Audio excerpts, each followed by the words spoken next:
감사합니다. 오늘도 예배의 자리에 함께 하신 우리 모든 성도님들을 축복합니다.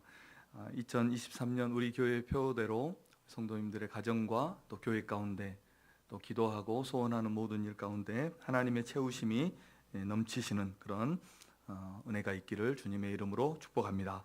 우리 서로 인사하겠습니다. 주의 사랑으로 사랑하고 축복합니다.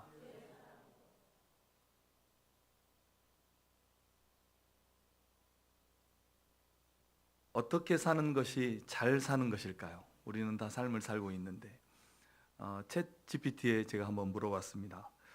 그러니까 가치관이나 목표나 어떤 선호도, 사람마다 선호도가 다르잖아요. 선호도에 따라서 다른 이런 주관적인 개념이지만 10가지 정도를 제안을 하더라고요. 그 첫 번째가 의미 있는 목표 설정.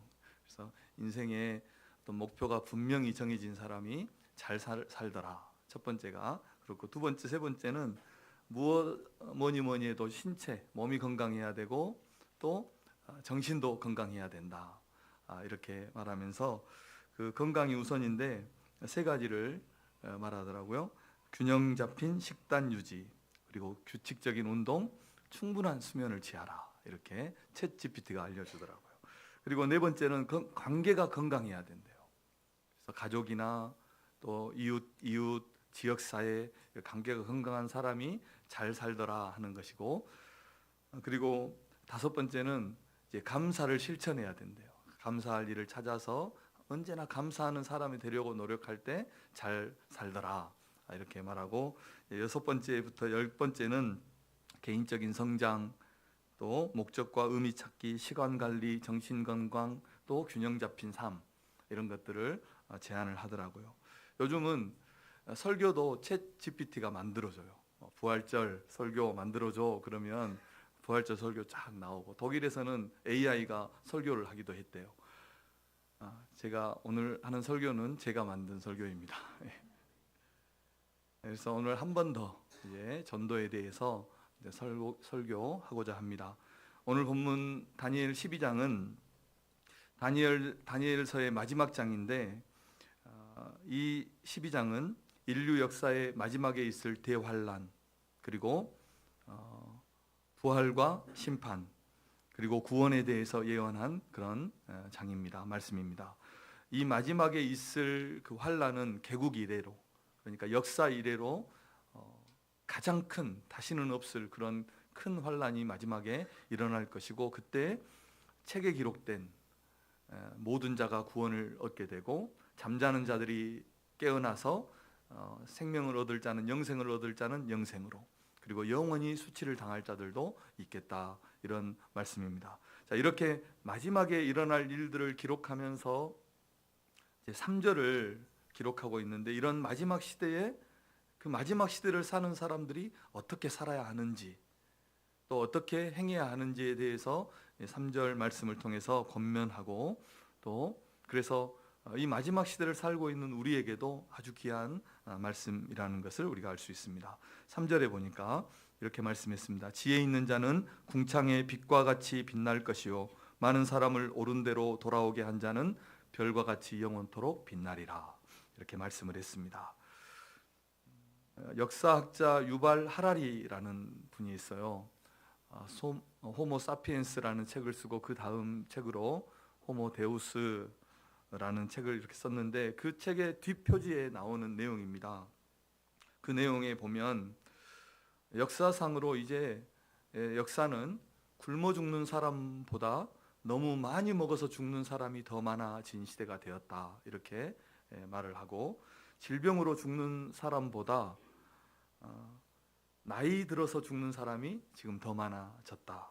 그리고 범죄와 테러, 전쟁으로 죽는 사람을 모두 합한 것보다 자살해서 죽는 사람이 더 많은 시대가 우리가 사는 이 시대라고 말을 합니다. 그래서 한마디로 어떤 전쟁이나 테러나 이런 것으로 사망할 확률보다 맥도날드의 햄버거를 먹고 이것을 폭식해서 죽는 사람의 확률이 1000배나 더 높은 시대라는 것입니다, 지금.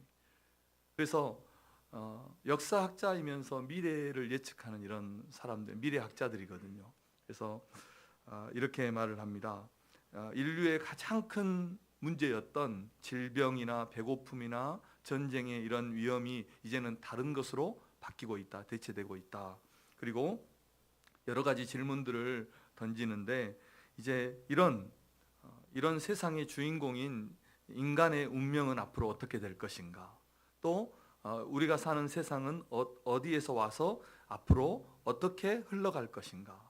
이런 질문들을 던지면서 이 책을 쓰고 있습니다. 그리고 앞을 향해서 치닫는 이 과학 혁명의 정점은 무엇일까? 그래서 앞으로 이제 데이터 종교가 나올 것이다. 이렇게 예측을 하더라고요. 우리 사람이 미래를 바라보는 관점은 두 가지 정도가 될 거예요. 하나는 낙관론으로 앞으로도 좋은 세상이 계속 될 것이다, 더 좋은 세상이 될 것이다, 낙관론으로 바라보는 시선이 있고, 또 하나는 비관론으로 바라보는 그런 시선이 있을 것입니다. 미래는 어떻게 되겠습니까? 세상의 미래는 어떻게 될까요? 어떤 세상이 오든지 결국은 사람들이 그 위기를 극복하고 더 나은 세상을 만들어 갈까요? 아니면 끝이 올까요? 종말이 올까요? 성경은 종말이 온다고 그렇게 가르치죠. 그리고 우리는 이런 예측이 불가능한 세상을 살아가고 있는 우리는 이 마지막 시대를 어떤 가치를 가지고 어떤 믿음으로 이 시대를 살아가야 할까? 오늘 우리가 살펴보고자 합니다. 역사의 종말이 있고 그 끝에 심판이 있다면 우리는 어떻게 살아야 될까요? 마땅히 그 심판 앞에서 부끄럽지 않고 또 후회하지 않을 그런 인생을 우리가 살아가야 할 것입니다. 그런데 오늘날 너무나 많은 사람들이 종말을 생각하지 않고 심판을 받아들이지 않고 근거 없는 낙관론을 가지고 세상을 아무런 대책 없이 살아가고 있는 것입니다. 세상이 영원할 것처럼 세상의 것만을 추구하고 육신을 위해서 육신뿐인 삶을 살아가는 것입니다. 마치 건강한 사람이, 건강에 이상이 없는 사람이 언제나 건강할 것처럼 건강을 방치하듯이 사람들이 영혼에 대해서 방치하는 거예요. 영원한 삶을 준비하지 않고 살아가는 것입니다. 그렇게 세상의 끝과 개인의 종말은 우리 앞으로 성큼성큼 다가오고 있다는 것입니다. 우리는 끝이 없다는 이런 근거 없는 생각에 동의해서는 안 됩니다. 이런 말에 속아서 안 된다는 것입니다. 노벨상 제도가 만들어진 계기를 우리가 잘 알 것입니다. 어느 날 33세의 다이너마이트를 발명한 노벨이 어느 날 아침 조간신문을 보니까 자기가 죽었다는 기사가 난 거예요. 프랑스 기자가 동명이인, 이 노벨이 동명이인인데 그 사람이 죽은 것을 이 다이너마이트를 발명한 그 노벨이 죽었다고 착각해서 기사를 썼는데 그 기사의 제목이 다이너마이트 왕, 파괴의 발명가, 죽음의 왕 노벨이 죽다, 이렇게 기사를 쓴 거예요. 그러니까 그 기사를 보고 자기가 충격을 받은 거죠. 충격을 받아서 내가 정말 이런 발명을 한 것이 잘한 일일까, 이런 생각을 하고 그 다이너마이트를 발명해서 벌어들인 모든 것을 다 기부해서 평화를 위해서, 인류의 평화를 위해서 사용하도록 한 것이 노벨상의 계기가 되었다는 것입니다. 지금 현재 우리가 살고 있는 세계를 보십시오. 핵폭탄을 만들어 놓고 얼마 전에 이 뉴스에 났죠. 12,520개 정도 된대요. 9개국의 핵탄두가 그 정도 되는데, 그리고 만들어 놓고 어떻게 합니까? 어떤 법들을 만듭니까? 세계적으로 더 이상 핵폭탄을 만들지 못하도록 만들죠. 왜 그렇습니까? 너무 위험하니까요. 아무나 그냥 핵전쟁이 일어나면 큰일 나니까 못 만들게 하는 것입니다. 일본 오염수 방류 문제로 세계가 시끄럽죠. 우리나라도 시끄럽고 많이 시끄러운데 그만큼 위험한 것입니다. 1986년에 체르노빌 원자력 폭발했을 때 그 지역은 쑥대밭이 되었고 사람이 살 수 없고 동물들이 나중에 식물들이나 동물들이 다 기형이 돼버린 거죠. 처리가 불가한 것입니다. 회복이 불가합니다. 요즘에 AI, 챗GPT 만들고 그 최일선에서 이런 과학기술을 만들어내는 그 과학자들이 법을 제정해 달라고, 이런 AI나 챗GPT 이런 것을 사용을 제한하는 법을 만들어 달라고 아우성입니다. 왜냐하면 너무 앞으로 가버리기 때문입니다. 사람이 잘못 사용하기 때문입니다. 그래서 세상은 걷잡을 수 없이 끝을 향해서 내닫고 있는 것입니다. 끝을 향해서 달려가고 있다는 것입니다. 어디에서 무엇이 터져도 인류의 재앙입니다. 얼마나 위험합니까? 무엇이 터져도 이 인류의 끝이, 세상의 끝이 온다 해도 결코 과언이 아니라는 것입니다. 우리가 잘 알고 있죠, 이런 상황을. 세상이 이렇게 걷잡을 수 없이 끝을 향해서 달려가고 있는데, 우리는 이 마지막 시대를 어떻게 살아야 후회하지 않게 살고, 어떻게 살아야 하나님 앞에 정말 가치 있는 삶을 살 것인가, 우리가 이런 질문을 던져 보아야 하는 것입니다. 오늘 말씀은 사람을 옳은 대로 인도하라, 이렇게 말씀하고 있습니다. 3절에 보니까 지혜 있는 자는 궁창의 빛과 같이 빛날 것이요 많은 사람을 옳은 대로 돌아오게 한 자는 별과 같이 영원토록 빛나리라, 이렇게 말씀했습니다. 사람을 옳은 대로 돌아오게 한다라는 것은 문자적으로 보면 많은 사람들을 의롭게 한다, 옳게 한다, 이런 뜻이 있습니다. 그래서 차타크라는 단어를 썼는데 옳다, 또 의롭다, 이런 단어입니다. 일반적으로는 옳고 그름을 판단한다, 옳고 그름을 판단한다, 이런 말이지만 그 단어가 하나님께 쓰였을 때는 어떻겠습니까? 하나님께 옳게 된다, 하나님과의 관계가 정상적으로 된다, 회복된다, 이런 의미가 되는 것입니다. 그래서 두말할 것 없이 죄와 어두운 그늘에 살고 있는 사람들을 빛으로 인도하는 것이고, 또 하나님을 모르는 백성들에게, 사람들에게 하나님을 알게 하는 이런 전도자를 말하는 것입니다. 하나님을 떠나 있는 사람들을 하나님께로 인도하는 것이 옳은 대로 인도하는 것이고, 또 죄 가운데 있는 사람들을 의로운 길로 인도하는 것, 이런 사람을 가리키고 있다는 것입니다. 전도는 그래서 사람들을 잘못된 길에서 올바른 길로, 죄의 길에서 의의 길로, 죽음의 길에서 생명의 길로 인도하는 것을 우리는 전도라고 말하는 것입니다. 하나님을 믿지 않는, 하나님을 모르는 사람들에게 하나님을 알려주고 하나님을 믿도록 인도하는 것, 이것을 우리는 오늘 본문에서 옳은 대로 인도하는, 또 전도하는, 이렇게 말씀드릴 수 있습니다. 우리는 이 일에 부르심을 받은 사람들입니다. 오늘 우리가 첫 번째로 살펴볼 것은 무엇 때문에 사람들을 이렇게 우리가 옳은 길로 인도해야 됩니까? 그것은 구원 때문입니다. 전도는 사람을 구원을 얻도록 하나님께로 인도하는 것을 우리는 전도라고 말하는 것입니다. 멸망받을 사람을 구원으로 인도하는 것이죠. 영벌을 받아야 될 사람을 영생으로 인도하는 것이, 이것이 전도라는 것입니다. 세상의 모든 일에 시작과 끝이 있듯이 인류의 역사도 끝이 있는 것입니다. 히브리서 기자가 말한 대로 한 번 죽는 것은 사람에게 정해진 것이요 그 후에는 심판이 있는 것입니다. 그 심판은 영생과 영벌입니다. 오늘 그 말씀을 1절과 2절이 하고 있는데, 1절과 2절 말씀을 우리 함께 읽겠습니다. 시작. 그때에 내 민족을 호위하는 큰 군주 미가엘이 일어날 것이요 또 환란이 있으리니 이는 개국 이래로 그때까지 없던 환란일 것이며, 그때에 내 백성 중 책에 기록된 모든 자가 구원을 받을 것이라.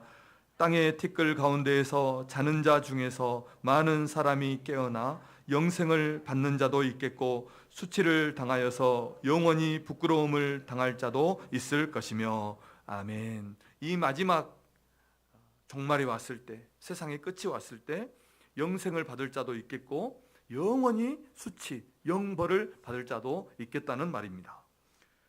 다시 말하면 이 땅에서 예수 잘 믿고 살면 영생을 받을 것이고, 그렇지 않으면 영벌에 처하게 된다는 것입니다. 그러므로 우리는 사람을 옳은 길로, 사람들을 생명의 길로, 영생의 길로 인도해야 하는 것입니다. 제가 소방안전교육을 받으러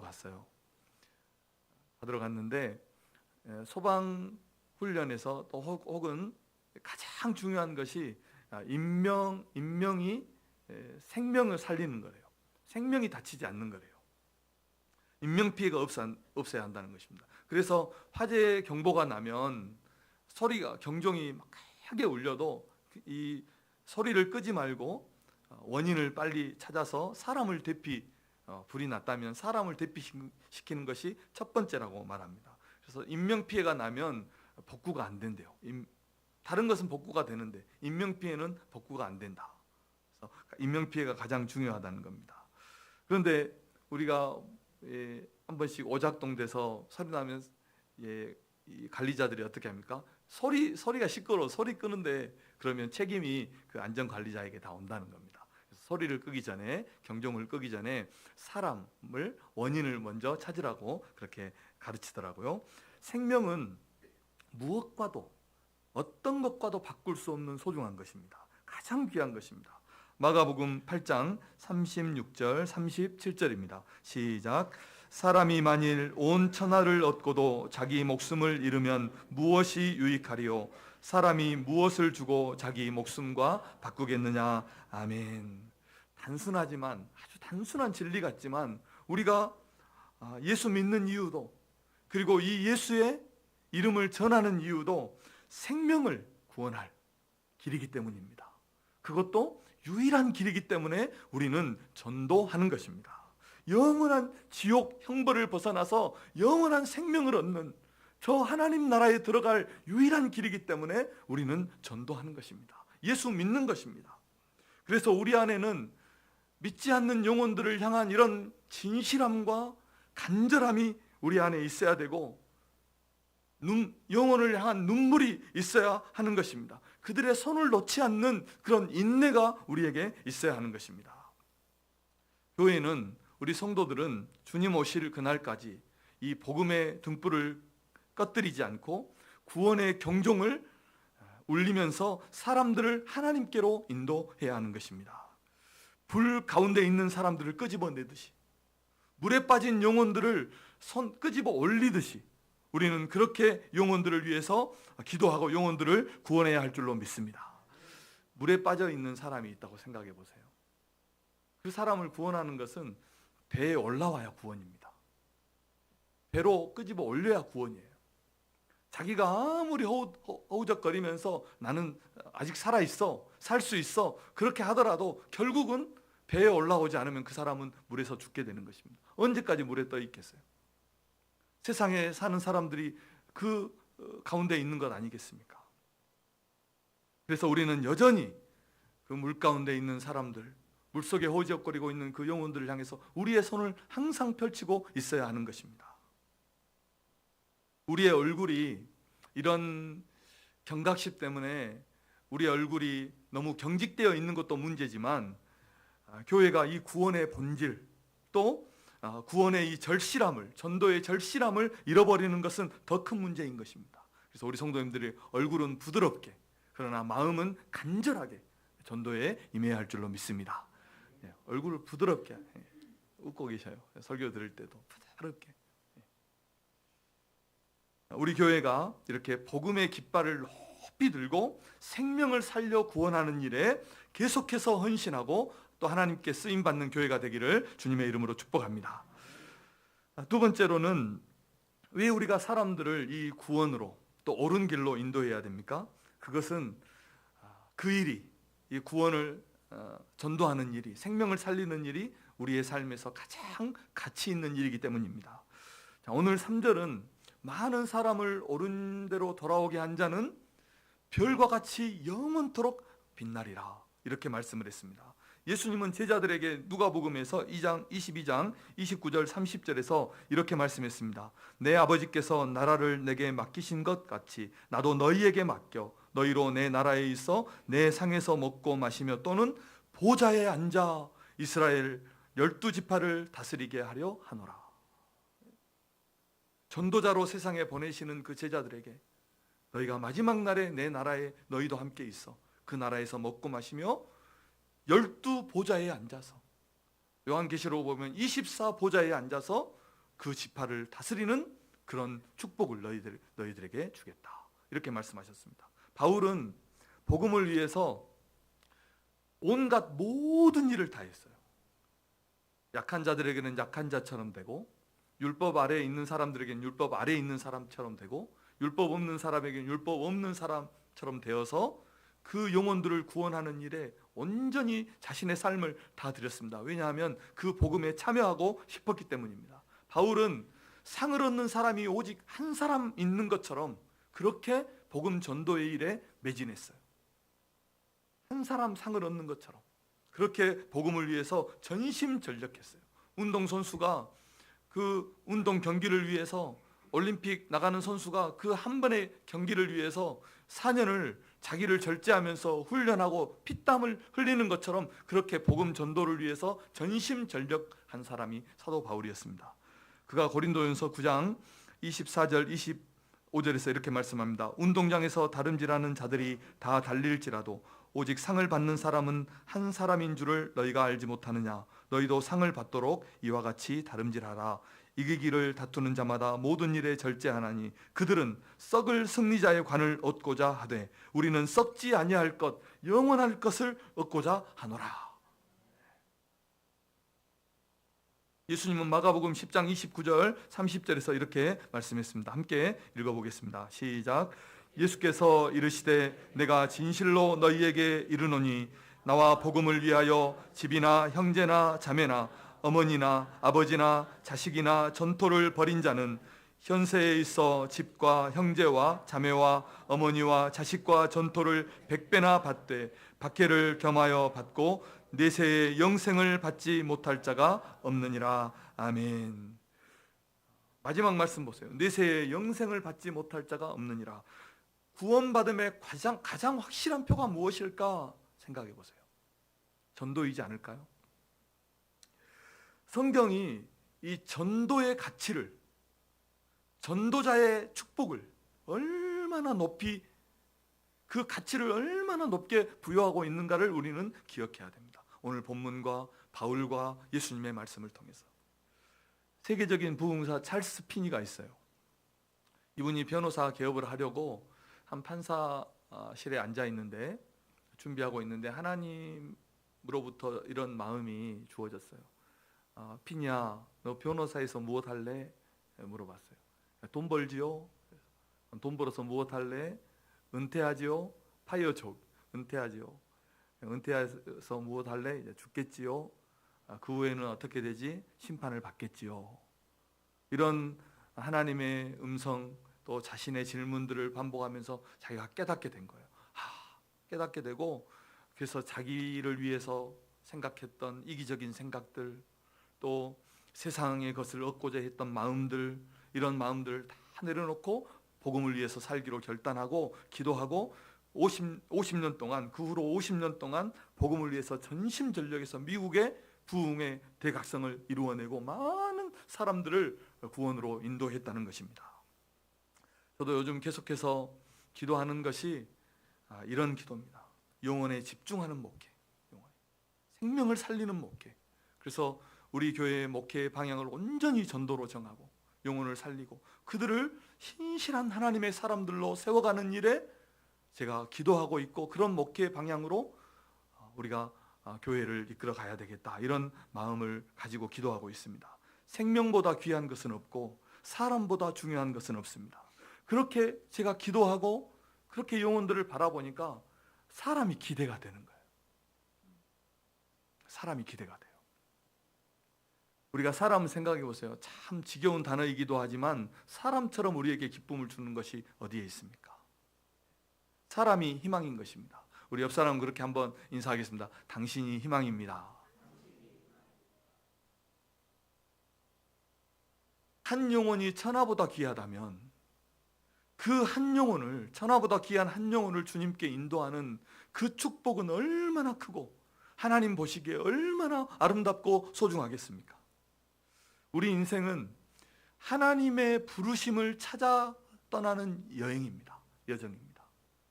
하나님의 부르심을 찾는 여정이 우리 인생인 것입니다. 하나님은 우리를 부르시는 하나님이십니다. 하나님의 부르심에는 두 가지가 있습니다. 하나는 구원으로의 부르심입니다. 믿지 않는 영혼들을 믿도록, 구원받을 영혼들을 구원하도록 그렇게 부르시는, 예수 믿도록 부르시는 부르심이고, 두 번째는 사명을 위한 부르심입니다. 하나님께서 우리를 부르시고 그냥 가만히 버려두시는 것이 아니라 우리를 통해서 이루실 사명이 있는 겁니다. 사명으로 우리를 또 부르시는 것입니다. 그래서 우리는 주님의 일꾼으로, 또 복음의 일꾼으로 주님께 쓰임받는 성도가 되어야 하는 것입니다. 하나님은 우리를 향한 완전한 계획을 가지고 계십니다. 우리를 부려먹기 위해서가 아니라 우리를 빛나는 인생이 되게 하기 위해서, 가장 소중하고 가치 있는 일을 위해서 우리를 사용하시고자 우리를 부르시는 것입니다. 하나님께서 나를 부르신 그 비전을 발견하는 것, 얼마나 대단한 일입니까? 내가 살아야 하는, 내가 이 땅에서 존재해야 되는 그 가치를 발견하는 것, 그 부르심을 발견하는 것, 얼마나 멋진 일이고 소중한 일입니까? 이것만큼 소중한 것이 우리 인생에 어디에 있겠습니까? 사도행전 20장 24절 말씀입니다. 사도 바울이 고백한 내용인데 함께 읽겠습니다. 시작. 내가 달려갈 길과 주 예수께 받은 사명 곧 하나님의 은혜의 복음을 증언하는 일을 마치려 하면은 나의 생명조차 조금도 귀한 것으로 여기지 아니하노라. 아멘. 자신의 생명조차 조금도 귀한 것으로 여기지 않을 만큼 내가 살고 또 내가 죽어도 좋은 그런 이유를 발견한 이 사도 바울이 얼마나 멋있습니까? 저는 그 하나가 우리가 살아도 좋고 죽어도 좋을 그 하나의 사명이 복음 전도라고 감히 여러분에게 말씀드립니다. 그리고 오늘 성경이 우리에게 그것을 증거해주고 있는 것입니다. 우리를 영원토록 별과 같이 빛나게 할 사명, 가치, 그것은 복음 전도라는 것입니다. 영혼을 구원하는 일, 많은 사람들을 옳은 대로 돌아오게 하는 이 아름다운 일을 우리의 사명으로 여기고 주님께 충성하는 성도님들 되시기를 주님의 이름으로 축원합니다. 세 번째로, 그러면 세 번째는 짧게 말씀드리겠습니다. 우리가 어떻게 사람들을 이렇게 옳은 대로 인도해야 될까요? 오늘 한 가지만 강건함으로 사람들을 주님께로 인도하자 하는 것입니다. 한번 따라하겠습니다. 강건함으로, 강건함으로 사람들을 주님께로 인도하자는 것입니다. 아마 오늘 본문에 분명하게 궁창의 빛과 같이 빛나고 별과 같이 빛나는 이 사람은 분명히 다니엘을 염두에 두고 있을 것입니다. 다니엘은 10대 중반에 이 바벨론의 포로로 잡혀와서 70년이 넘는 시간 동안 믿음을 지키고, 성경에 정말 다니엘과 같은 사람이 있을까 할 정도로 아무런 과오가, 잘못이 기록되지 않는 사람 중에 한 사람이에요. 다니엘은 그 포로된 나라에서 믿음을 온전히 지켜내고 또 복음을 전하고, 그 당시에 고난과 환난 가운데 있던 이스라엘 백성들에게 신앙의 본이 되고 영향력을 미치는, 그들을 믿음으로 살도록 인도하는 이런 진정한 리더였고 진정한 하나님의 사람이었다는 것입니다. 그를 염두에 두고 하나님께서 이 3절 말씀을 주고 있는 것입니다. 자, 우리 성도님들도 다니엘과 같은 이런 믿음의 사람, 많은 사람들을 주님께로 인도하는, 옳은 길로 인도하는 이 빛나는 그런 우리 성도들 되시기를 주님의 이름으로 축복합니다. 오늘날 이 시대에도 이런 사람이 하나님의 교회에, 하나님에게 필요하지 않겠습니까? 오직 믿음으로 살아내고 고난을 이겨내고 주의 일에 헌신하고 충성하는 이런 하나님의 사람이 필요한 것입니다. 신앙생활을 어떻게 하는지 그 몸으로, 실제 삶으로 보여주는 이런 충성의 사람, 생명의 복음을 전하고 많은 사람들을 옳은 길로 인도하는 이런 전도자들이, 진정한 전도자들이, 주님의 부르심에 헌신하는, 순종하는 이런 하나님의 사람들이 교회 가운데 필요한 것입니다.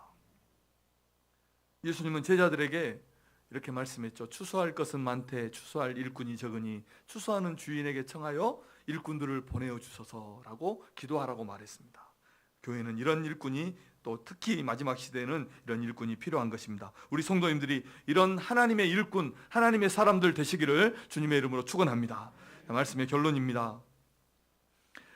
많은 사람들을 옳은 대로 인도하는, 전도하는 사람은 하늘의 별과 같이 영원토록 빛나는 것입니다. 다니엘은 오늘 이 성경의 약속처럼, 하나님의 말씀처럼 하늘에서 영원히 빛나는 삶, 그리고 이 땅에서도 빛나는 삶을 살았습니다. 하나님은 이 다니엘을 많은 대적들로부터 지켜주었고, 그 모든 어려움 가운데서도 다니엘을 지켜주셨고, 이 다니엘이 살아가는 그 모든 시대에 가장 높은, 가장 영광스러운 그런 삶을 살게 하셨어요. 그 나라에서도 높여주셨어요. 다니엘을 보세요. 그 포로된, 그 고난의 때에 포로된 자의 신분으로 자유가 주어졌을 때보다, 신앙의 자유가 주어졌을 때보다 더 신실하게, 더 바르게 신앙의 삶을 살았던 인물이었습니다. 바벨론 제국이 그 고대 군동을 다 점령했죠. 그 대바벨론 제국에서 모든 나라, 모든 민족, 모든 사람에게 하나님의 이름을 드러내고 하나님의 영광을 드러낸 그런 믿음의 사람이었습니다. 그를 통해서 고난 가운데 있던 하나님의 백성들이 위로를 얻고 힘을 얻고 신앙의 영향을 받았습니다. 그리고 그는 마지막에 오늘 13절에 보니까 그의 생명의 날을 다, 평안한 가운데서 생명의 날을 다 보내고 자기에게 주어진 하나님의 몫을 다 받아 누리는 이런 축복도 이 땅에서 또 하나님 나라에서도 받은 그런 사람이 된 것입니다. 사랑하는 성도 여러분, 하나님께서 나를 부르신, 하나님께서 나를 계획하신 그 하나님의 부르심과 계획에 순종하시는 성도님들 되시기를 바랍니다. 우리의 인생이 빛나게 될 줄로 믿습니다. 이 땅에서도 하나님이 주시는 그 복을 받아 누리게 될 줄로 믿습니다. 전도는 성도의 의무이고 성도의 사명인 것입니다. 그리고 우리의 축복인 것입니다. 이제 우리는 다음 주에 전도 축제가 있습니다. 이렇게 전도해 보십시오. 지난주도 전도에 대해서 설교하고 이번 주도 전도에 대해서 설교했는데, 한 가지 우리가 결단하고 순종해야 될 것, 한마디 전도하자. 이번 주는 우리가 길게 전도할 수 없어서 한마디 전도. 지난주에도 어떻게 했어요? 안드레가 베드로를 전도할 때, 빌립이 나다나엘을 전도할 때 어떻게 했습니까? 와 보라, 가보자, 이렇게 전도했어요. 그래서 한마디 전도하자. 그리고 전도할 때 방법이 있어요. 친하고 아주 편한, 이런 나하고 아주 친하고 편한 사람에게 전도하는 거예요. 우리 교회에 전도 축제 하는데 한번 가보자. 가보지 않을래? 이렇게 전도하는 거죠. 전도입니다. 전도. 그리고 우리 주위에 어려운 가운데, 어려움 속에 있는 그런 사람들이 있어요. 자, 예수 믿고 살자. 하나님께서 도와주실 거야. 전도입니다. 교회 한번 가보자. 그리고 우리가 작정하고 기도했던 VIP들에게 꼭 한마디 전하세요. 이번 주가 우리 전도 축제인데 교회 올래? 이렇게. 거절을 당하더라도 우리가 기도했던 그 VIP들에게 꼭 한마디, 이번 주는 한마디 전도하자 하는 것입니다. 저도 이번 주에 쭉 이제 VIP도 이제 기도하고 교회 한번 와볼래? 이렇게 말했지만, 제 전화번호부에는 한 1000명 정도 사람이 있어요. 물론 대부분 다 이제 교회 다니는 이런 분들이지만 또 VIP들도 있어요. 전화번호를 기억해서 마지막 희읍까지 쭉 내리면서 내가 전화해야 될 사람이 없을까 전화하다가 제자 한 분에게 전화해가지고, 광주에 살아요. 그래서 교회 안 나가고 있더라고요. 그래서 우리 전도 축제 하니까 한번 와라, 이렇게 말을 했어요. 올지 안 올지는 모르겠지만 온다고는 했어요.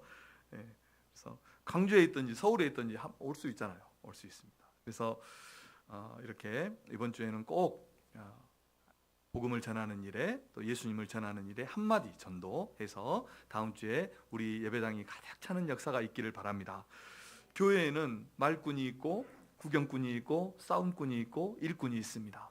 우리 집에는 금그릇이 있고 은그릇이 있고 질그릇이 있습니다. 그래서 귀하게 쓰는 그릇도 있는가 하면 천하게 쓰는 그릇도 있습니다. 우리 성도님들이 하나님의 좋은 일꾼, 하나님이 귀하게 쓰시는 일꾼 되시기를 주님의 이름으로 축원합니다. 하나님 앞에 바로 서십시오. 인생이 달라지게 될 것입니다. 기도하겠습니다. 하나님 아버지, 은혜를 감사하고 감사합니다. 오늘 주신 이 생명의 말씀을, 또 우리를 부르신 그 도전의 말씀을 우리가 나에게 주시는 말씀으로 받고 우리의 평생을 전도인으로 가장 빛나는 삶으로 우리의 삶을 살아내는 그런 성도들 되게 하여 주시옵소서. 영혼 구령의 열정을, 하나님의 마음을 우리에게 부어주셔서 우리의 손길을 세상에 죽어가는 영혼들, 믿지 않는 영혼들에게 펴서 그들을 주님께로 바르게 인도하는 우리 목포 기아시교의 모든 성도들